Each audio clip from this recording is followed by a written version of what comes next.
Сәлем құрбым. Кейде біздің өміріміз өз-өзімізге тым түсініксіз, шытырман, қиындықтарға толы болып кетеді. Бірақ оның барлығы тек қана сенің миында екенін түсін.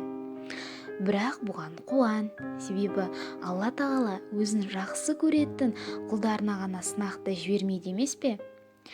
Бұл өмірде өз-өзіне жанын ашып, алға жылжып, ақылыңды іске қос. Өзіңді дамыт, білім жина, саяхатта, ой өрісіңді кеңейт. Мықты бол, арманда, мақсатқа айналдыр, жоспар құр, жетістікке жет. Өз күшіне сен, ешкімнен, ешқашанда ештеңе күтпе. Армандарына адал бол. Сүй, бақытты бол, ерекше бол. Өмірдің әр сәтін сезін. Болашақты қазірден баста.